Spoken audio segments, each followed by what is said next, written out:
Hey everyone, it's lovely Laura here, and you are listening to the House Culture Podcast. House Culture. Hello everybody, and welcome to another episode in the third season of our House Culture Podcast, hosted by me, the managing editor of House Culture, Matt Rouse. I hope that wherever you are listening in the world right now, you are staying safe, remaining positive, and looking forward to hopefully getting your dance floor groove on very soon.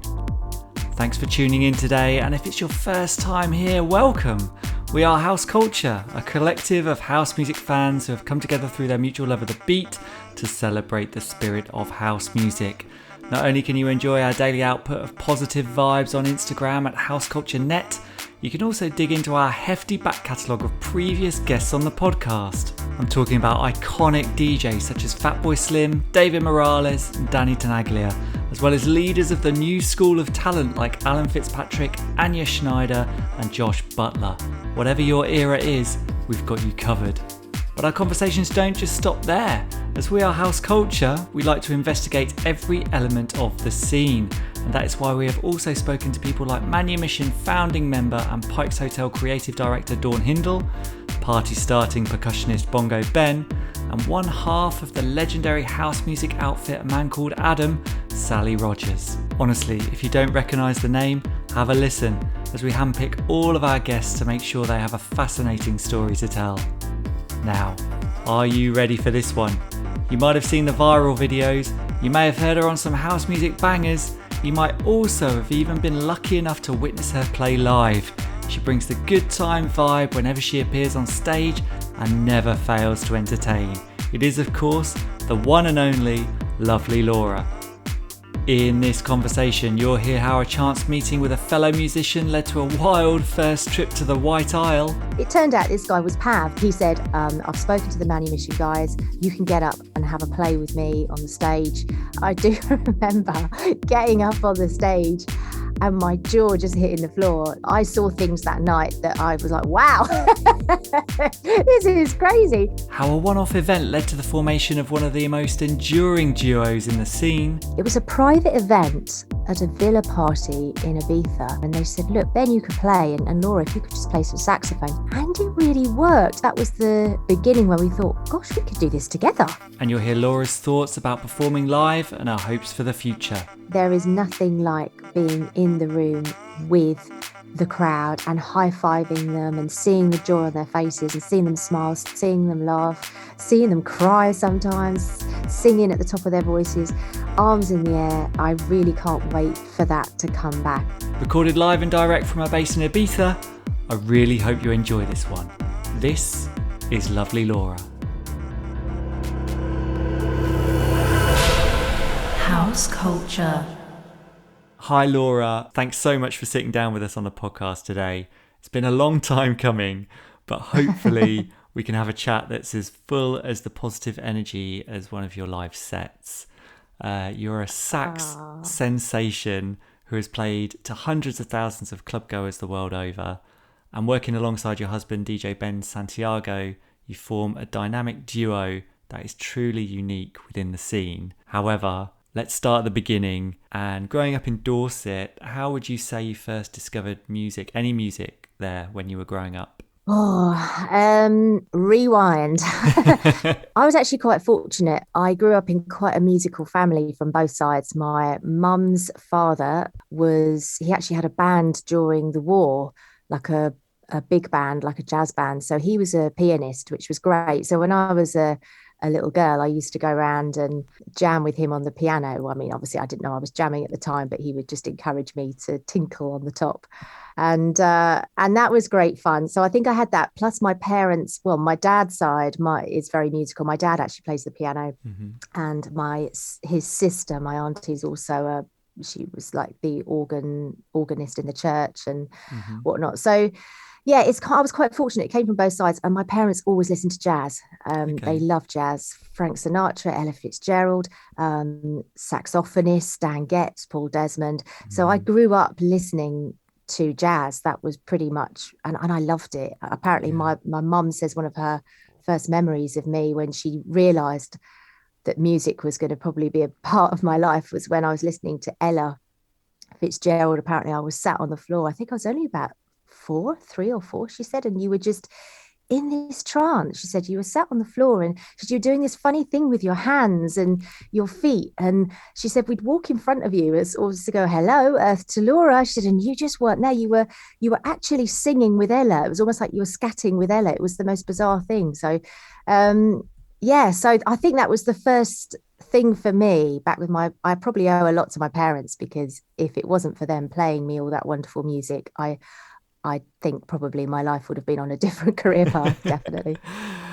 I mean, yeah, incredible household to grow up in, to be, have all of those musical influences. You said about pianists and things like that. Was that what you leaned towards kind of initially? What was your musical journey towards picking up a saxophone? It was piano to start with, because I think, I'm quite small anyway. I've got tiny hands. So I think anything else was just not really considered back then. And my parents thought, maybe let's just put her in for some piano lessons and see how it goes, which I loved. Obviously started school, got into secondary school. And then I was a bit bigger then. So I picked up the clarinet. Okay. By this point, I hadn't really thought too much about the saxophone. But when I was in the secondary school, there was as with all schools, you have the big band, the school band. And so I played clarinet in the band, but I always remember looking at the saxophonists and you could always hear them more than the clarinets. And I just remember thinking, I don't even know why I'm playing. Nobody can hear me back here. Like I just felt really stuffed. And I'd look at the saxophones and I'd hear the sound, that lovely wall of sound that they were playing, thinking, I'd love to play one of those. And I remember mentioning it to my parents at the time, but they were like, look, you got your piano, you got your clarinet, you got GCSEs coming up, like it's all too much. So it just was kind of shelved a little bit, really. And right so, because I did have so much on, and I'm not the most academic person. I do have to work hard at things. It doesn't come easily. I think the only things that came a bit easy to me was my music and my art, really, I suppose, which is interesting because that's where I went to after that. I ended up going to art college, not to music college initially, right, okay. Which was really down to the careers advisor. And also, when you get those careers books at school and they, you look up the job title and then it tells you what you need to do to be that job. And I remember looking up musician and it just said, this is really only for the creme de la creme. And I remember speaking to the careers advisor as well. And really it was kind of almost, look, let's not look at that as a career choice. Yeah. Let's move that to one side. Let's look at your art, because with art, you could be a teacher, you can be a designer, there's all these options. So I ended up going to art college, did a foundation course, art and design, got accepted on a degree course in Birmingham, a fashion degree course. I was there 2 days. No way. And I realized immediately I have made a massive mistake. Like, I was just in this room with people I just had no connection with. And I just realized, I thought, I love art, but I loved more of the texture design, the surface pattern and that kind of style of art as opposed to fashion. But the course I ended up getting myself on was more of a fashion orientated course. I love fashion, but I don't love it that much and I can't make clothes. Really, it's just not my area of expertise at all. So I remember calling my mum actually on the second day at uni and just saying, I don't know what I'm doing. And I actually broke down on the phone and she said, well, look, it's taken you. The patience that parents must have with children, you do all these exams to get into the degree course of your choice. And then suddenly 2 days in, your child phones you up going, I don't know that I want to be here anymore. But bless her, she listened. She was very understanding. And she said, look, if you're really that unhappy, come home for a week, really think about it, but also think about the options of what you're going to do if you decide to drop out of this course. So that's what I did. I went back for a week. Well, no, actually, sorry. Also on that phone call, she actually said to me, have you thought about what you're going to do if you chuck this course in? And I remember saying, well, do you know what? I've always wanted to learn the saxophone. I've always wanted to take up the saxophone. Really, looking back at this conversation in hindsight, it must have been the most nuttiest conversation. My mum must have thought, my God, she's losing it. Like, where'd she get the saxophone from? But I don't know why. It just came out of the blue. But cut a very long story short, because I could waffle for ages about this part of my life. I did go back home. I considered my options, and I decided to chuck the degree course in and take up the saxophone. And quite simply, it was the best thing I ever did. I remember getting these old jazz tapes, and somehow I was able to record to cassette on this system I had. So I was able to play. I think I could play the jazz cassette on one side, and then I could record myself playing to the jazz cassette on the other side on another cassette. And it was brilliant. So I could hear back.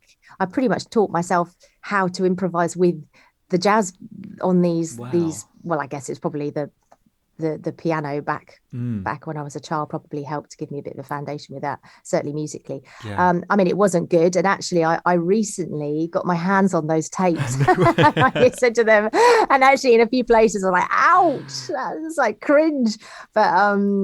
But anyway, from there I got myself on an A-level music course and a jazz diploma course in Dorset at Weymouth College. And I was with such a great bunch of people. I had the most amazing lecturers. And from there, I got myself into Leeds College of Music on the jazz degree. Wow. And then pretty much everything, took off from there. Yeah.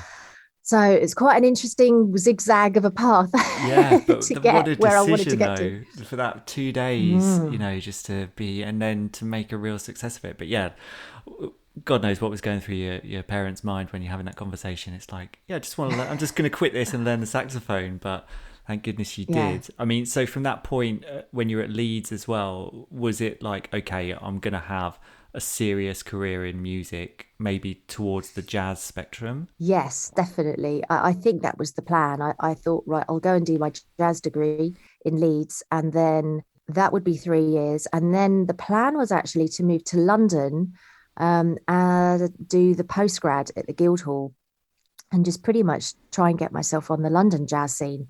That was kind of the big dream.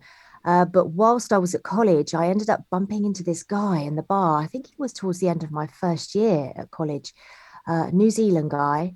And he was a real character. He was quite avant-garde, quite wacky, quite way out there, not the usual muso. And he had this little gig that he had. It was a weekly residency in this little bar in Leeds that he would just go and jam with his DJ. Anyway, just to put you in the picture, I ended up walking through the college bar one day and I went to get something and he was at the bar and he's like, hey, it was Drew, his name. Hey, Laura, how's it going? Oh, good, blah, blah, blah. I was like, how are you? And he goes, actually not great. I've got to go back to New Zealand. I can't stay here. And we were just chatting for a bit and he went, such a shame. I've really started this little gig and it's just going really well and I'm gonna have to get someone to do it. And then he looked at me and went, actually, maybe you would like to do it. Oh, well, what is it? He goes, pretty much I just turn up once a week and jam with this DJ who plays these old funk soul records. It's great. You don't know what you're going to play to, but it's completely different. And back then, I mean, I'm going back to, this would have been the end of 96, probably, maybe in 96. So I hadn't seen any of this. I mean, I was still just coming up in, I guess, just seeing how you use an instrument within a band situation, not opposed to improvising with a DJ. So I thought, okay, cool, I'll come down and have a listen and see what it's about. And I just remember falling in love with it. The music the DJ was playing, I was just melting pretty much. And I just remember saying, yeah, I'd love this gig. I'll give it to me. In fact, I'd pay you to come down. But obviously I was a student. I didn't have that sort of money then. And it was great. It was like 30 quid a week just to go down there for 2-3 hours, have a jam with the DJ. Oh, it was brilliant. And I from there, that's where this love grew of kind of jamming with DJs. And I think the whole improvisation, the creativity that you can make from that situation. And from there, within a few weeks, I think another bar owner came in and went, oh, I wouldn't mind you in my bar. And then a club came in, a club owner was like, oh, I wouldn't mind you in my club, actually. We'd do a week thing. Before I knew it, I had about 2-3 residencies on the go, which was amazing back then. I mean, especially when you're a student, you've got no money. So these little 20-30 quidders here and there, they're priceless. The whole kind of improvisation thing, it's a very kind of jazz aesthetic, that just kind of vibing and just kind of, creating something that's kind of on the fly. And to bring, I suppose, discovering that you could do that with this other music this new music that you were discovering as well, and create something new. I suppose that was a really good feeling. Yeah, I think so. I think it felt natural, actually. It just felt, I felt in hugely in my comfort zone is actually what I felt. Um, and the music I just loved. I mean, I love jazz as well, but the soul and the real feeling I could get out with this soul music, I just loved. And then from then it grew from funk, obviously, into dance music, and really that's where it kind of all initially started. I think that's where I first heard the first Hed Kandi. See, I think the first Hed Kandi Back to Love CD was sort of 99. Was it something like that? So around then, yeah, I think so. Around that time. And I remember getting that. I think Jazz FM came to Leeds and they did like a little pop-up convention, and they had just loads of CDs they were giving away. And I just picked up just a bunch of CDs, like, oh, that's cool, that's cool. And I put this Hed Kandi one going, oh, wow, I love this. This is great. And then I found out, oh my God, they do parties. That's incredible. So, yeah, it's interesting how all these things lead. You have no idea, do you, back then? You're just kind of living every day.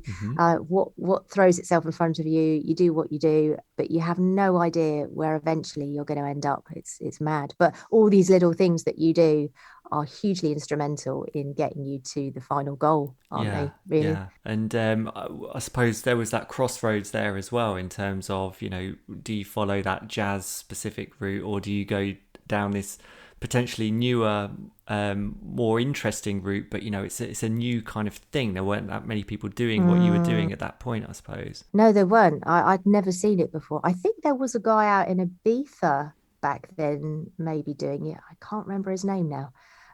Possibly, but I mean, I didn't know anything about Ibiza then. I was really just in Leeds doing my thing, and I'm no doubt there was maybe some people doing it in London, but just at that point I didn't know. But I think also it came down a little bit to money as well, because I remember I'd drive from Leeds to Manchester or Leeds to wherever. I'd do these really long drives on my jazz gigs for sort of like 20 quid. And this wasn't that long. Well, when I say not that long ago, I mean, 15 years ago, something like that. 18 years ago. I can't remember when I left Leeds now, but I would be quite happy to drive across the Pennines one night to do a jazz gig for 20 quid. But then I'd get offered these club gigs for 100 quid, and I'd think, hang on a minute, this doesn't stack up.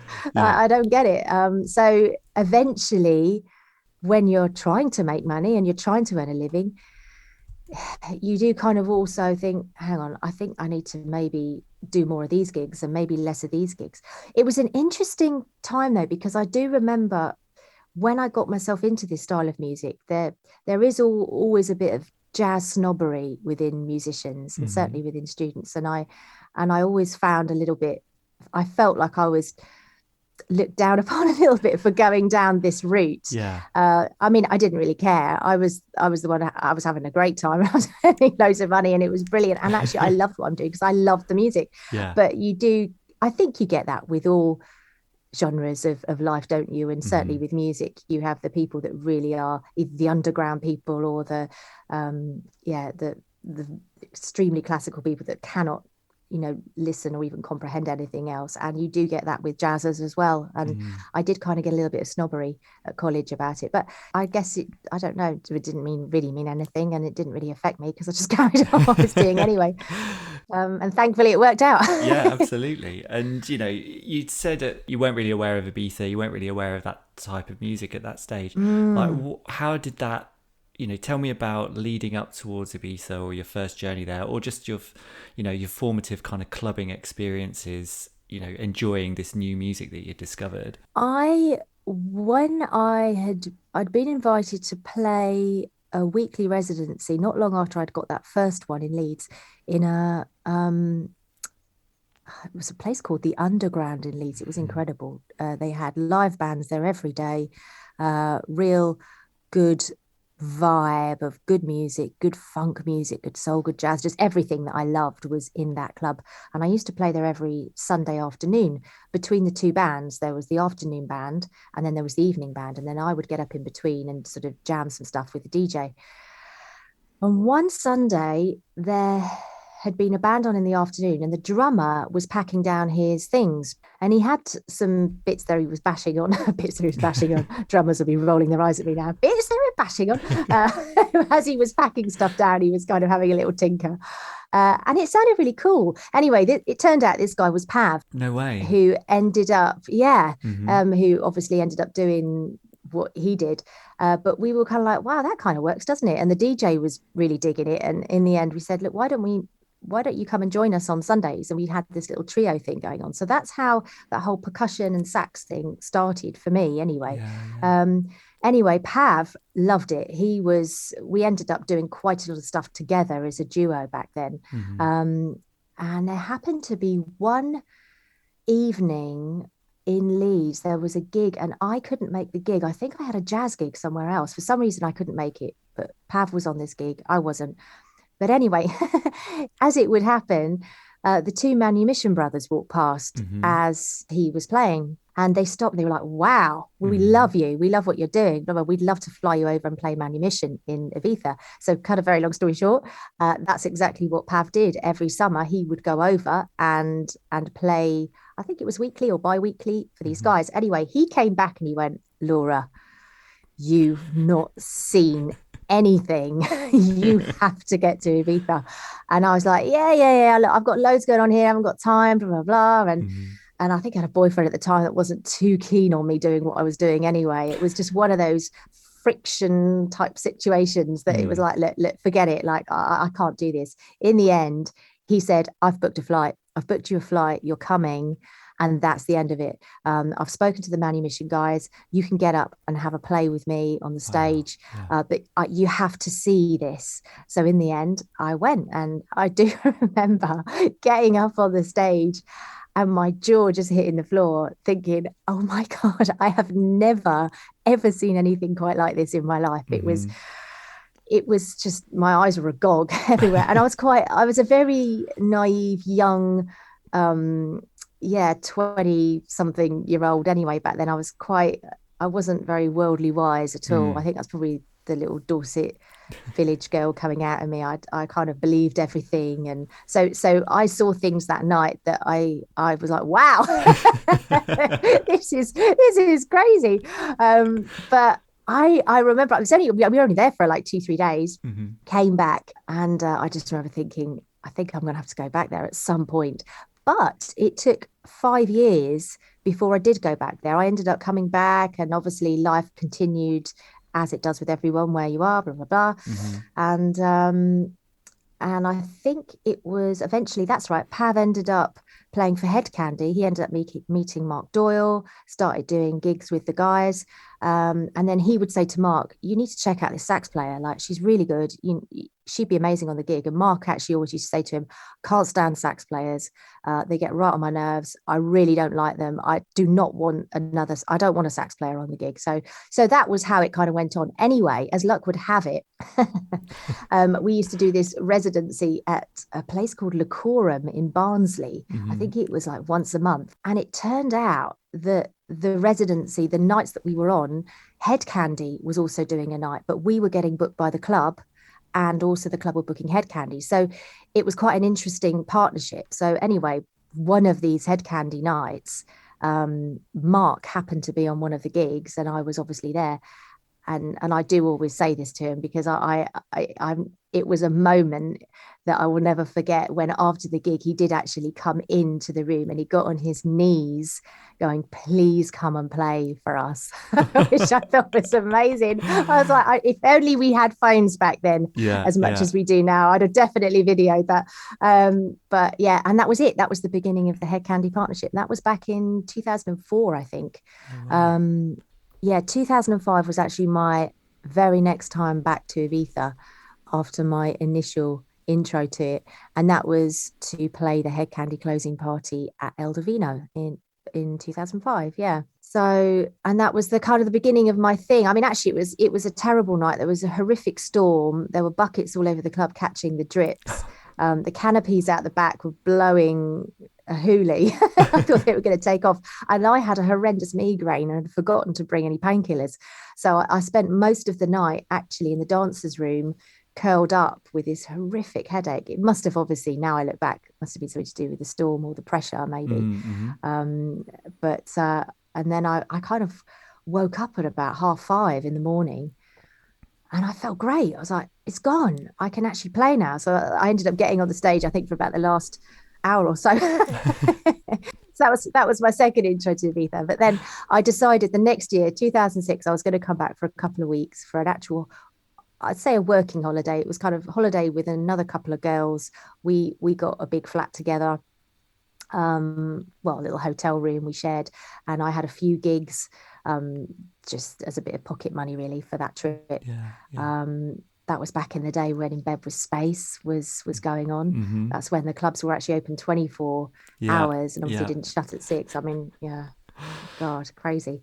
But and then 2007, I said, right, I'm going to come back for 3 weeks. And then at the end of 2007, I remember saying, okay, I'm going to come back next year for the whole summer.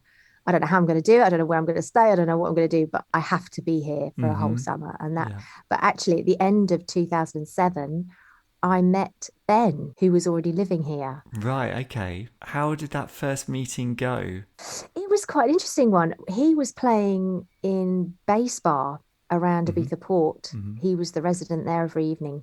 And I happened to walk in there with my 2 girlfriends at the time. We were chatting, having a good time, walked in. He was playing and they were like, hi, Ben, hi, Ben. And I was like, Ben? I was like, who's this guy? Why do I not know him? Like, he's a DJ as well. It was ridiculous. And they were like, you don't know Ben? Like, this is Ben Santiago. And I was like, oh, hi. And then we sort of immediately kind of had a bit of a connection. And then we realized, he went, you're Laura, aren't you? You're lovely Laura. You're the sax girl. And I was like, yeah. And then it suddenly dawned on me, we had a mutual friend, a mutual Spanish friend called Jose, who, funnily enough, he'd been telling me about this English guy in Ibiza, saying, you two would really get on. You really need to meet. And he'd also been telling Ben about me, this English girl who plays the saxophone. You'd really get on. You should really meet. And it kind of just hit us. We were like, oh my God, you're the guy you're Jose's friend. And we're like, yeah, oh, no way. And then we chatted for a bit and it was an immediate connection. And then interestingly enough, that next week we kind of kept bumping into each other. He would be DJing somewhere. I'd walk in and he'd be there. We're like, oh my God, it's you again. And we just ended up chatting and we just hit it off and we kind of swapped numbers. I was obviously going back to England for the rest of the summer, but then I was going to come out for the closing party for Hed Kandi the end of that year. And pretty much as soon as I landed, he messaged me and went, do you fancy going out for dinner this evening before the gig?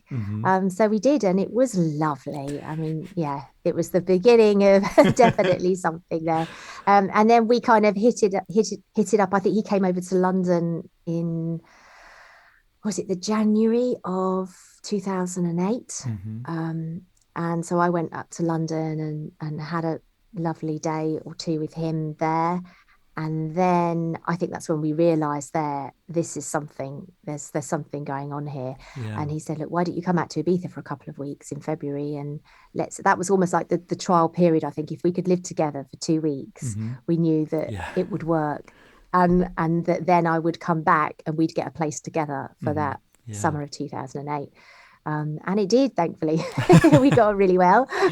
We fell in love, and the rest is history. And we got a little pad in Ibiza town in 2008, which was brilliant. He was doing his little gigs, so he'd zip about on his scooter and do what he was doing. I had my weekly residency with Hed Kandi El Divino, which was amazing. I used to catch the little boat across the ferry to get, the little to get to the club. It was a great summer, that. And then actually there was another great club in Ibiza town, not so much a club, it was more a live music venue called Teatro Pereira. And they used to have, they had a house resident band every night that would play just covers, really, rock, pop, soul, funk, all sorts. And the musicians were incredible. Like everyone that the guy picked to form this band. They were outstanding musicians. And I remember going in there and just loving it. And I went, I'd love to come and jam. So I actually ended up coming in, playing in there, I think 2-3 nights a week as well. So it was quite a cool summer, 2008. It was a gentle introduction to Ibiza. And when was so at that point you were on kind of separate paths in terms of, like you said, Ben was doing his DJ thing and you were doing your own thing as well. Where was it decided, like, okay, were you kind of circling around each other thinking, should we combine our talents and do what I've been doing, in Leeds and throughout that, vibing with other DJs? Yeah. Were you a bit frightened of making that leap, or was it always just a natural progression between the two of you? Do you know what? I think it was a bit of an organic thing. I think both of us got offered a gig. I think it was a private event at a villa party in Ibiza by an agent here. And they said, look, what would be really nice if Ben, you could play, and Laura, if you could just play some saxophone through dinner, that would be really nice. So I think that was the first time we actually ever played together. And it really worked. And I think it was only when we did it that we then realized, wow, we could really make something of this, because we know each other so well. We kind of almost can, instead of this turning into a bit of an improv session, like it usually does when you turn up, you don't know what the DJ is going to play, you jam along and you kind of hope it goes all right. We can actually talk about the set beforehand, and do you like that tune? Do you like that tune? How about playing to this one? And so almost that was I think the initial beginning where we thought, gosh, we could do this together. Like actually we could work together. But it was odd how we hadn't really thought about it up until that point. It was only getting booked to do this event that made us realize actually we could do this together.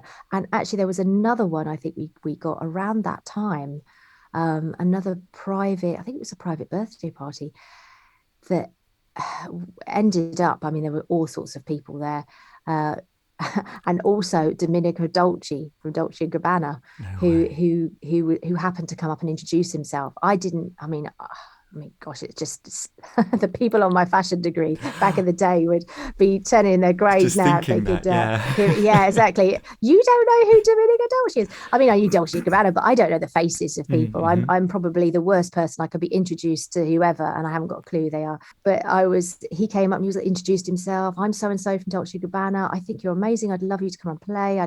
We've got some shows coming up. And I was like, oh, that would be wonderful. Yeah, okay, thank you. And then he came up at the end and he said, just, do you have a card? Like, remember, I'm so-and-so from Dolce & Gabbana. And I think he repeated it because I think he thought, have you not got a card? I'm Mr. Dolce. Yeah, exactly. And I was like, oh, love it. I said, I'll tell you what, I'll go and get you a card. And I just got a business card and I gave him the card. And then I remember saying to Ben, I went, he repeated his name again. I said, I think he's someone quite important, actually. And we went back and then, of course, we Googled Dolce & Gabbana. We were like, oh, bloody hell. I'm sorry, I shouldn't swear, but oh my God, I can't believe it. It's Dolce & Gabbana. It's Domenico Dolce.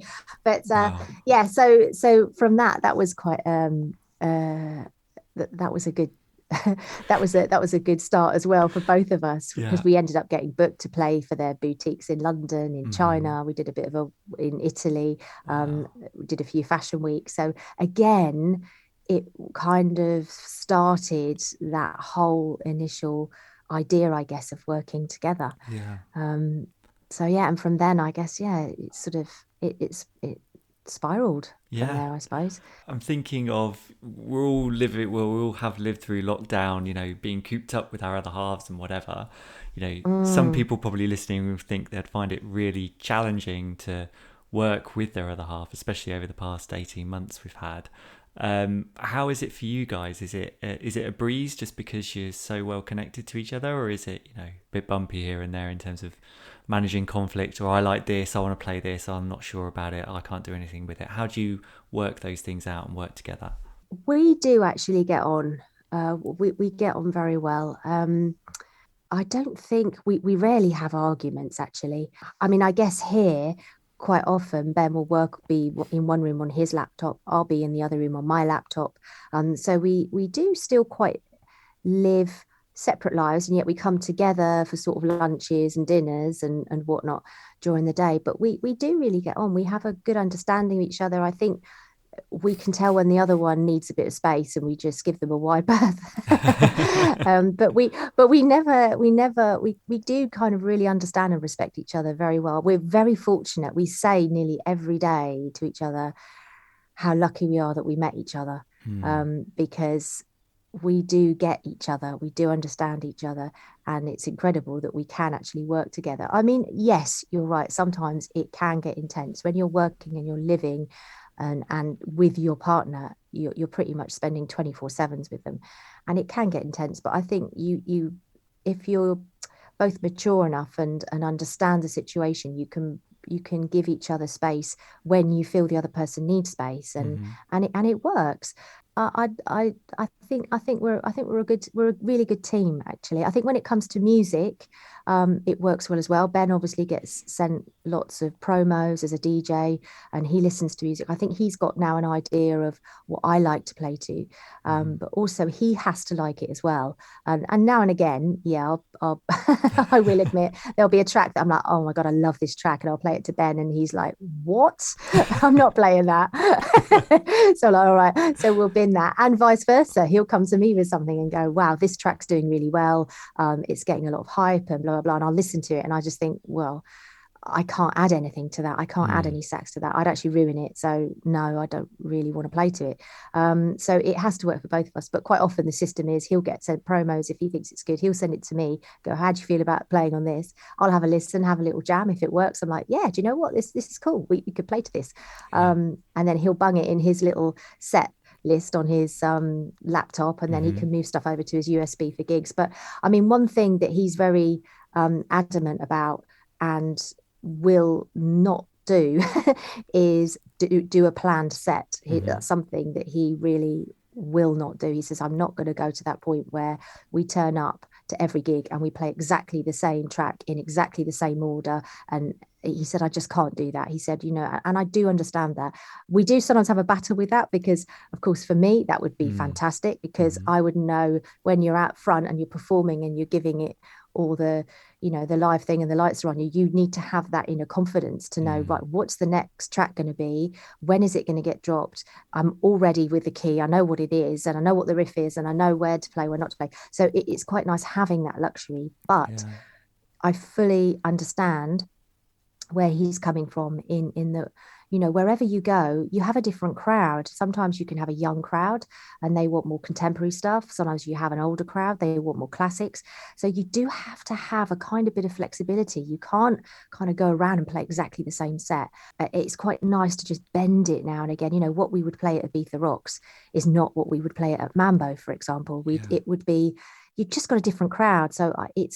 So sometimes we might have the odd little battle over a track, but normally we unite in love. Are there any moments where, you know, I suppose it sounds like he's very much in charge of that side of things. Are there any moments when you're both together on stage and you're like, come on, Ben, stick this one. I think we should stick this one on, and he has to make a choice. Yeah, I've done that a couple of times. I'll go over to him if I'm listening on the side, and I think, oh, do you know what that would do? I see maybe some of the girls react to something, and I think, do you know what, they would love that tune, and I'll go up and I'll go, have you got such and such? And he kind of looks at me as if to say, look, who's DJing here? I'm like, I know, I'm just saying. But I do love it if he then plays it and it goes off. I think, yes.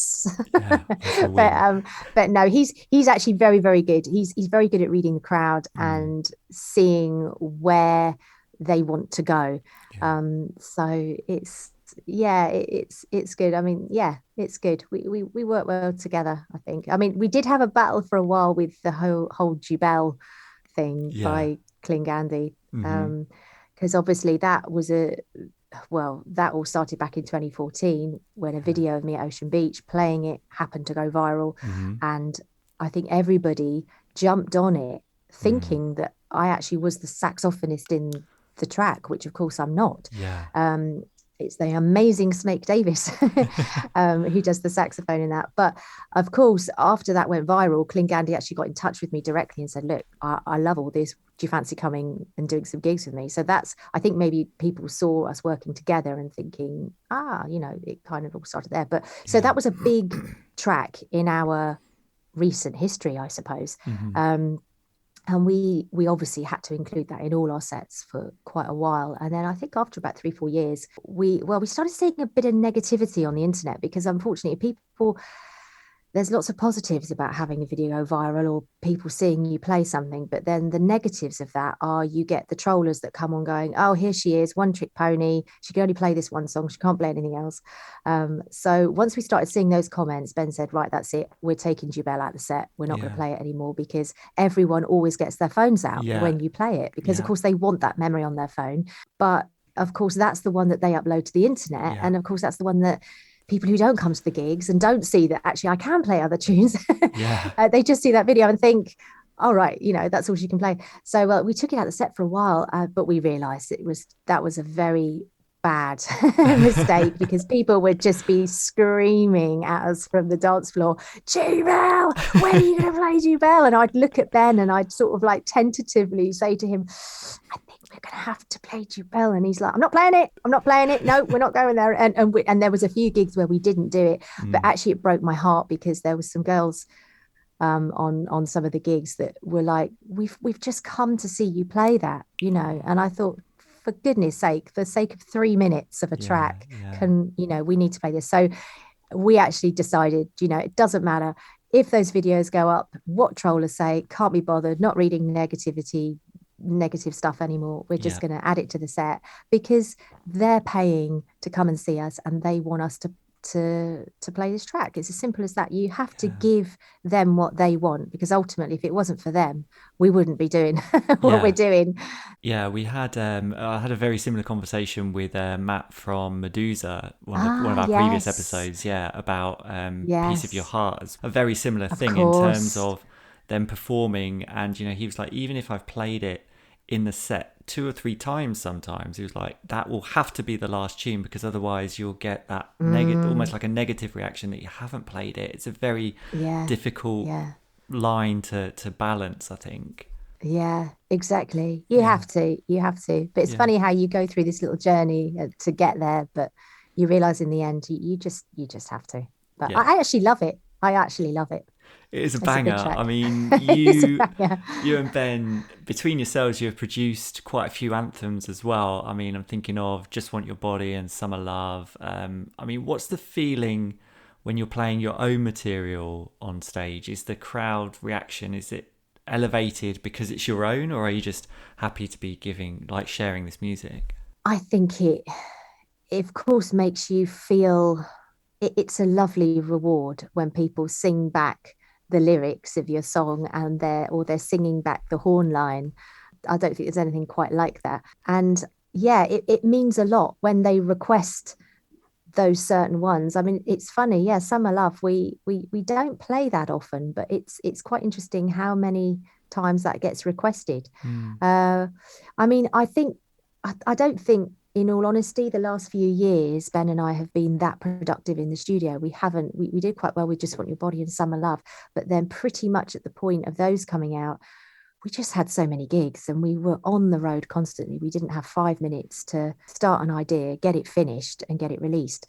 We quite often would take the January and February off in the year and we'd start the ideas, but they'd get so far and then touring would start and they never get finished. So actually, I mean, coming onto the whole COVID thing this past year, it's been quite a blessing in some ways, because it's made us just ground ourselves, stay at home, get in the studio and just start going back to some of these ideas with a lot less pressure, certainly for time. We can just sit there, listen to them and let things grow naturally, as opposed to thinking, oh my God, we've got to start touring in 2 weeks. We haven't got, we need to get this done now. And as soon as you start applying that pressure to yourself, you might as well forget it. For me, definitely, I'm not great with stuff like that. I just feel like I need to get into the zone, enjoy it, be freely creative instead of putting this pressure on. But so actually, we're quite excited about this next year because we've been working quite hard in the studio this last year. So we've got a few little belters up our sleeve. So can't wait to actually start getting out and playing them once everything starts going back. We've got some nice Nice ideas. Good, good. We just need to get them finished. We are quite we kind of start the idea and it starts going really well, and we're like, yeah, brilliant, we've pretty much got that, and then we'll move on to something else, then we start getting something else, and then all of a sudden we've got this army of unfinished tracks that we need to. So this is what we're kind of trying to focus on now. We're kind of going back to each one and going, right, let's just get this finished. Yeah, Let's, yeah, you know, let's get this to a stage where we're happy, it's ready to be mixed and mastered, bosh, done. yeah. Next, let's get that one finished. So that it's kind of a very methodical process we need to go to, but we just get very easily distracted, both of us. And I think we're just living such a lovely life here that there never seems to be this huge pressure on us to, come on, you got to get tracks finished. So it's nice. Life is good. Life is good. I mean, yeah, living in Ibiza, I can't imagine life being much better, really. You know, we've already talked about your first visit and your journey towards moving there. When you decided to make that move, did you, like, permanently, was this, okay, this is going to be the most important thing I can do if I want to exist in the dance music scene? Did you think that it's absolutely crucial that you live in Ibiza, or was it just, I love this island and, you know, I can do my work anywhere in the world, but I can still live here? Yeah, I'm more the latter, Mm-hmm. I would say. When I moved here, I just realized how beautiful this place was, and just the air quality, the way of the style of living, the way of living. It was very relaxed. There was no urgency, no stress. I mean, on one hand, that's lovely, but on the other hand, you know, once you do move here and you do have to get jobs done, it can be extremely frustrating with their very manana attitude. But and the God, and the bureaucracy that goes into it as well, trying to Mm, get forms done and this and that. But I think initially, of course, I loved the music, and I realized that, wow, these gigs were incredible out here. You're playing to such a diverse audience that it, you're not going to get this anywhere else in the world. That's what I felt at the time.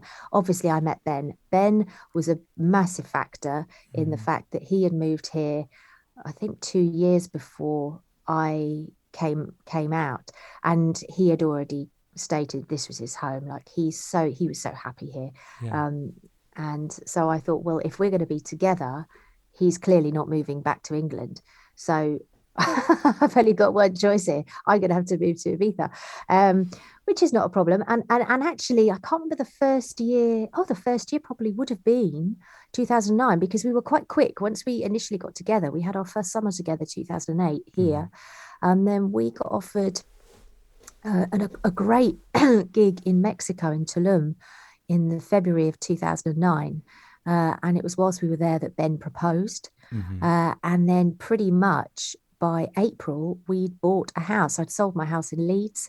Ben was looking to buy a house as well. So we put our money together and then we got our little place here in 2009. So pretty much I committed before I really even thought whether it was going to work or not, work wise. It was a bit of a risk, actually. I mean, thankfully it paid off, but I did think, right, okay, I'm going to do this first winter and see if promoters are happy to fly me from Ibiza Mm-hmm. to wherever to do the gigs. Mm-hmm. And if they are, then I've got my answer and phew, a sigh of relief. If not, then I'm going to have to seriously think about the future, because I can't obviously just sit here and start living a life of retirement Yeah, in my yeah. 30s. It's ridiculous.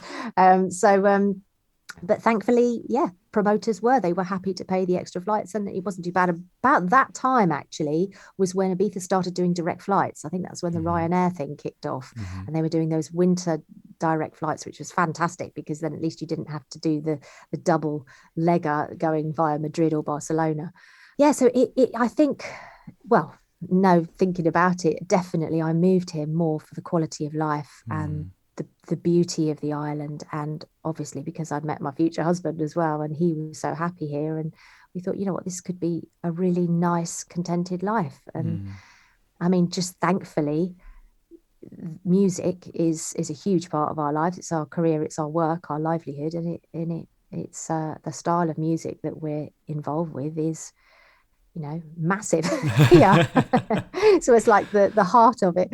What was it like on the island in 2020 during the pandemic? Was it everything just blissfully slowed down and no tourism, or, you know, just take us through that Yeah. feeling?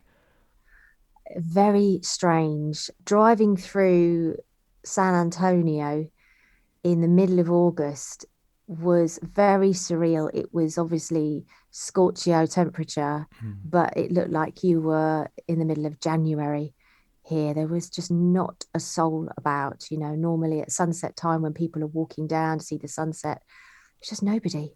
Yeah. It was like a ghost town. I mean, I didn't get over to Playa d'Embossa, but I did hear from a lot of people it was pretty much the same there. Um, so yeah, it was a very surreal experience, but actually quite nice as well. Yeah. And I think the island really needed Hmm. this. I think it needed a bit of a breather. Um, I mean, it goes through so much every summer, so it was quite nice that the planes stopped flying and the people didn't come and the beaches could breathe and the oceans could breathe. The yachts weren't churning out their rubbish into the ocean as they do every July, August. It was quite nice. And actually it's, I mean, I don't know about this summer, but it's kind of looking that it won't be too much different this summer either, which I think is a gift to the island, really. I mean, it gives so much to everyone every year. I think it's the least we can do is just, give it a bit of a breather, Yeah. let it Yeah. just recoup a bit. Yeah, it's like Glastonbury as well. There's a reason that every few years they'll have like a fallow year to let the land and the Yes, farmyard exactly. recover. Why not be able to do it? Well, you're never going to be able to do it officially with Ibiza, but a pandemic put paid to that. It's fantastic that Yeah, it does have that benefit yeah. of now being able to recover Nature maybe stepped in. 2 years in a row. Yeah, I know. Yeah, exactly.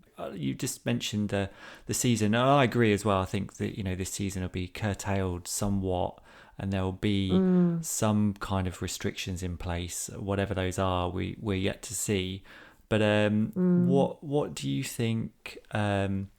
How do you think clubbing institutions on the island might change during this upcoming season? Do you think there will be socially distanced things or more like live streaming things, or maybe clubs remaining Mm. closed? What do you reckon? I mean, it's really difficult to say because it's changing all the time, isn't it? The rules and regulations and this pandemic, the virus, it just keeps it's all over the place. Mm. What you think is the set path, all of a sudden can make a dog leg one side and you're off down another path and you're like, oh right, okay, so what we thought was going to happen now isn't going to happen, or it could be the reverse. You think that's not going to happen and suddenly we're back on track. Mm. um I mean, funnily enough, yesterday during the day, I was having a bit of a conversation with someone that it's not looking that rosy. And then last night, I hear news that the Balearics, I think, are going to open up because their numbers are so low.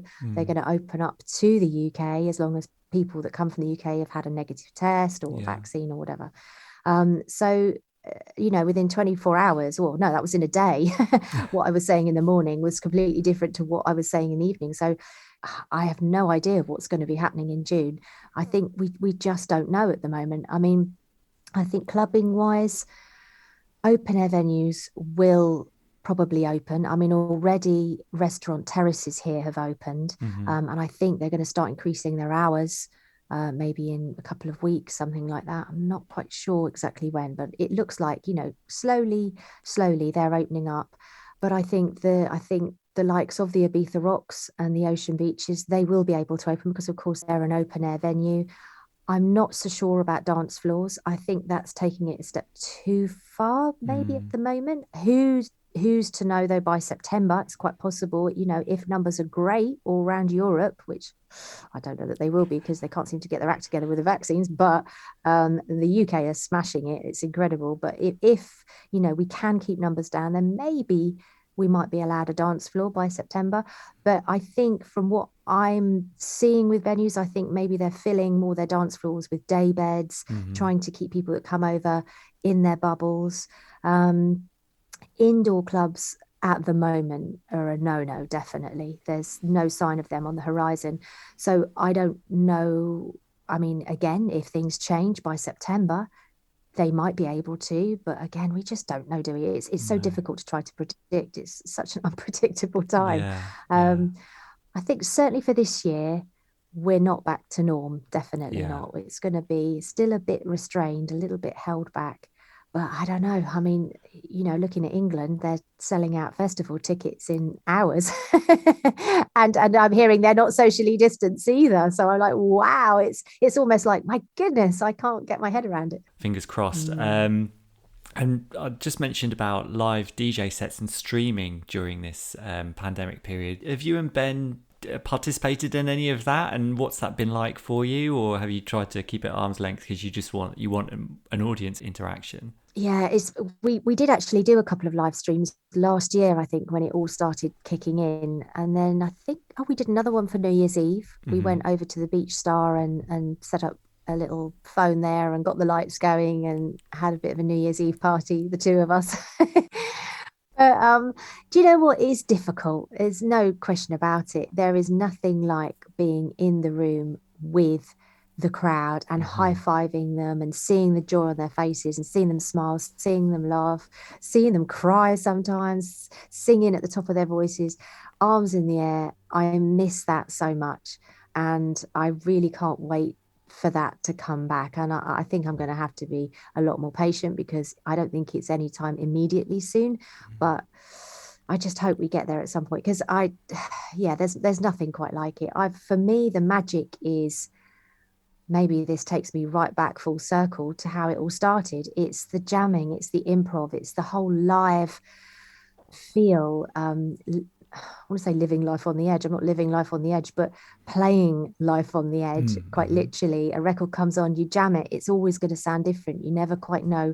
It's not going to be a repeat of something before. And I just feel this whole live element is something I've definitely missed. To the point, I'll be very honest, I've hit some pretty low points in the last year where I've even questioned whether to go down a different path, which is very strange considering that saxophone has always been my life. But I've not had the passion to pick up the saxophone. It's odd because I've seen many other musicians and vocalists and whatnot. They're loving doing the live stream thing. They're loving to play. And actually that at the minute, the social media is your shop window. Yeah. But it's funny. For me, I almost need to be with the people. And I struggle quite a lot with this way of kind of reaching out to people. So I think I've got a lot of learning to do and a lot of evolving to do, because I think looking into the future, that's where we are going. And I can't always rely on just being with people and hugging people and playing live with people. And so, yeah, it's been quite tough because a few times I've thought, if that doesn't come back, for me, the magic of what I do has gone. Actually, I love music and I love playing, as in, getting on the piano, making some chords and maybe writing some bits, but performing, there is nothing compared to performing in a live venue with people there, as opposed to doing a live stream. But it's odd. I mean, I say that because, then we'll do a live stream and you see the comments and people are like, thank you so much for doing that. I've got you playing in my lounge, or we're out in the garden having a few drinks. And it's like, wow, you are still doing it. People are out there, but it's funny being here in our little house in this little island in the middle of nowhere. You just feel quite isolated. You feel like everything's just come to a grinding halt. It's mad. It's mad. And it's heartening to know that there's an audience there. I mean, I think maybe the future will hold some kind of streaming element combined with the live element. So when you are playing live somewhere, that will be then the people that couldn't make it there could perhaps participate at home somehow. I hope something like that could be the future. And now we move on to the playlist, the 5 tracks that we get all of our guests to choose for our Spotify Perfect playlist. And we always want to start off with a catalyst tune, a track that originally got you into dance music or house music. And this one for you, it might not necessarily have a sax on it, but it's definitely got one of the most recognisable piano hooks in house music on it. What is it and why have you chosen it? I have chosen, well, interestingly enough, I know I was going through this yesterday. And I don't think I've written it down, funnily enough, but I do know that I chose Playing with Knives, I think, didn't I? Playing with Knives by Bizarre Inc. Bizarre Inc. Crumbs, sorry. I didn't write it. I was going through it yesterday. I listened to so much music yesterday. My head was just all over the place. But I wanted to go back to a time where I was a bit stuck, actually, between Playing with Knives, Bizarre Inc. or Move Your Body by Expansions, because I also do remember there were two times of hearing both these tracks, but in the end I went with Playing with Knives, because every time I hear it I just feel so euphoric and I just want to get on a dance floor and just lose myself. I think it's just that piano, and of course, coming from the piano background, I love those piano chords, and I used to always try and imitate those chords on the piano when I was a kid. I remember, I think it was a friend of mine at school. She got dropped off to my house by her boyfriend at the time. She was much more older and grown up than me. And he had this music blaring out of his car. And it was Playing with Knives and also Move Your Body by Expansions. And I remember hearing these going, what is this music? Like, this is incredible. Like, you know, and of course he was telling me, and I never forgot it. It was just imprinted in my brain. And then eventually I started going clubbing, and it was, you know, DJs were playing it. And I think it was at that point that I thought, wow, you know, they'd play this music and I just had this inner urge. I couldn't kind of sit still. I just had to get on the dance floor. And then they'd come back to, I don't know, some mainstream pop something. And I'd be like, okay, yeah, fine. Or rock. I never really got rock, interestingly enough. It was more the dance, funk, soul, like that would get me on the dance floor. So yeah, so that's why I chose Playing with Knives, Bizarring, because it takes me back to that first time when I was, early teens, I think. Was I? Yeah, early 90s. Yeah. Brilliant time for music, actually, then, I think, the early 90s. Yeah, everything changing so much with all the technology and the influences and the sampling and everything. Yeah, it's such a great creative time, definitely. And we've already, a floor filler, we've already kind of mentioned it as well, had a bit of chat about it. What have you chosen? And if there's anything more to add to what you've already said about it. I think there is no other tune that, at this stage of my life, that I could say it would have to be Jubel by Klingandi. You know, when we're on a gig, that track just erupts the venue. So that is unquestionably, at the moment, probably the biggest floor filler that I would play on a gig. That if everyone was outside smoking or whatever, we'd put Jubel on, and the fags are out, the drinks are gone, they're on the dance floor, the phones are out. It's brilliant. So definitely that's the floor filler. That's what you want. Yeah, when someone's put down their drink, that's it's a good one. It's on. Cool. And we had chat about a sunsetter. We had some back and forth on this, because this is interestingly, seems to always be the one that, you know, people choose, and someone's maybe already chosen it, particularly in the sunsetter. So I always like to try and say, okay, well, that's already in the playlist. If you're fine with that, we can talk about it. But if not, you've got a chance to choose something else. And then, you know, third time lucky, we got to where we got to. And we did, didn't we? Brilliant. I know. My first choice, obviously, was the At the River by Groove Armada. I think Norman Cook chose that for the Did playlist. he? Yeah, so, you know, that makes it okay, I suppose. To me, it is like that comes on, the trombone comes in, and the strings, and just that's it. You're sat at Mambo watching the sunset. For me, it's a deep sigh of satisfaction when you hear that tune come on. That was my first one. The next one, when I realised that had gone, I thought, right, it's got to be Everybody Loves the Sunshine by Roy Ayers. I mean, who I love. I saw him live, and I absolutely, God, he's just gets me. I can't stop moving to him. But of course, that had gone. So in the end, I thought, right, I'm going to have to choose something that I know nobody is going to have got this one. So I came back eventually with Stan Getz's version of Moonlight in Vermont. I mean, there are two versions that he's played to this, so it has to be this one particular version, which I think is off the Reflections album, isn't it? Yes, we found. But it's one of those saxophone. I mean, Stan Getz is one of my favorite saxophonists anyway. He just plays with so much feeling and soul and gentleness. You know, you get some saxophonists that, you know, blare it out and have aggression, and he just has this lovely lyrical way of playing. And his version of Moonlight in Vermont is this particular one. How he's redone the chords for the first part is stunning, and actually it kind of makes me well up a little bit. It's lovely. So I thought, yeah, you know what, if I had a nice cheeky cocktail in my hand and I was watching the sunset, I'd definitely be happy listening to this. And you just mentioned welling up as well. The next one is the tearjerker. Any track that makes you well up beyond Stan Getz. What have you chosen? Well, I eventually chose Another Star by Stevie Wonder. Mainly actually anything that Stevie Wonder sings, I just burst into tears. He just moves me to another level. I just have to hear him sing a couple of words and that's it. I've melted.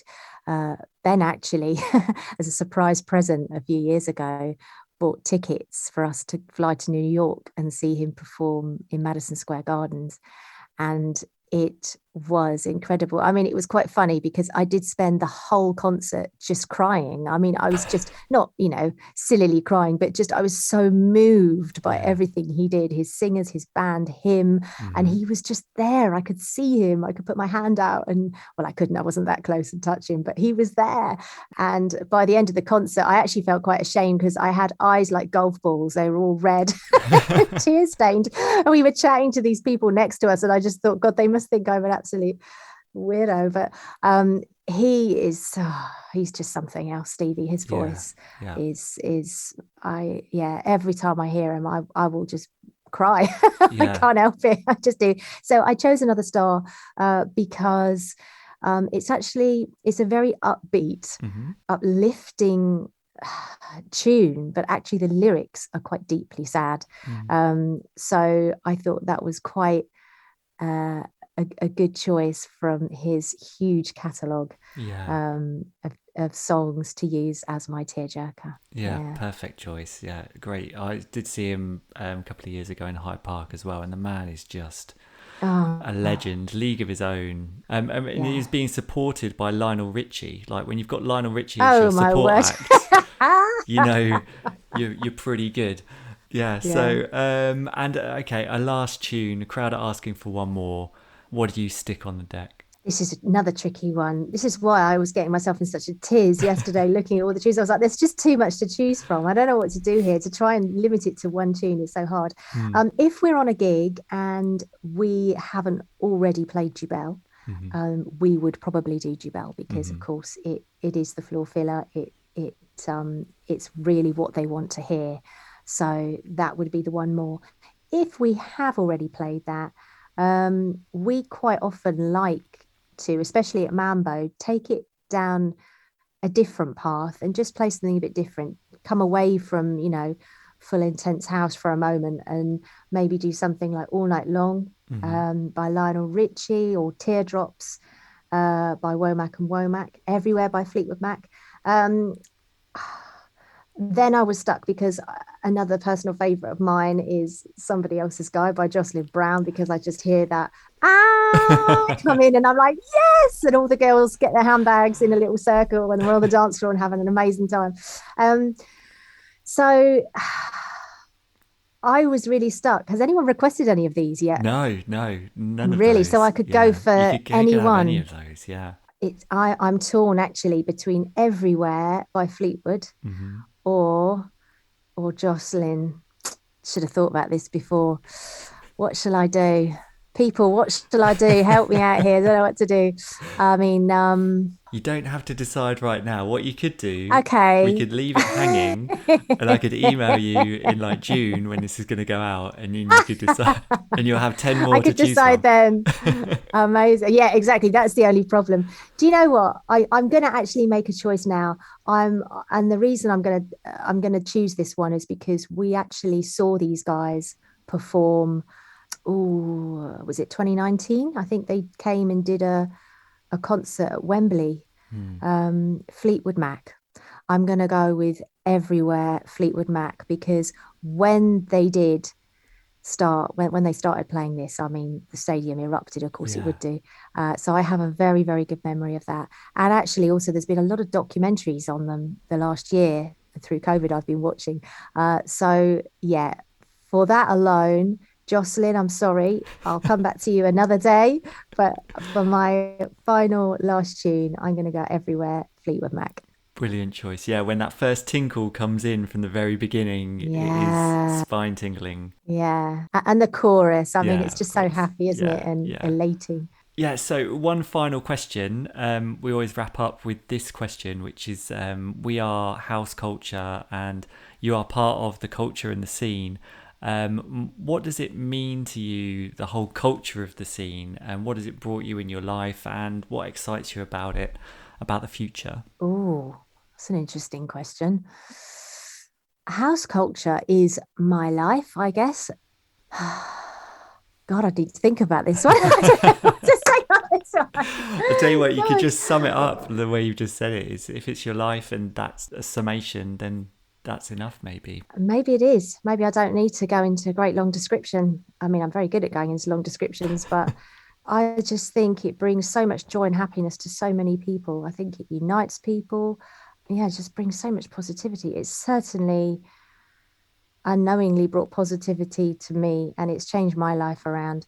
And certainly without it, I'm not quite sure where I would be or what I would be doing right now. So yeah, it's I'm going to go back to exactly what my first few words were. House culture is my life.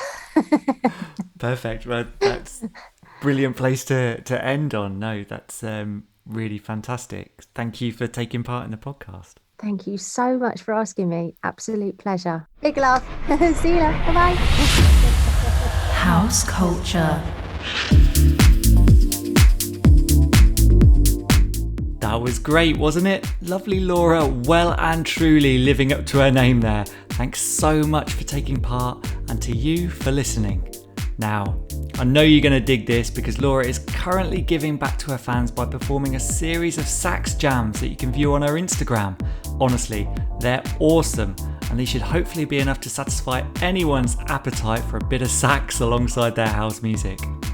However, if you prefer your music more live than virtual, make sure you keep your eyes peeled for some very special gigs from Laura coming up in the UK. Fingers crossed for those. You also heard Laura select some incredible tracks for our ever-growing House Culture Perfect playlist that you can find on Spotify. This epically eclectic selection of tunes has taken submissions from every single one of our previous podcast guests. Seek it out by searching for House Culture Perfect Playlist on Spotify, stick it on shuffle and turn it up loud.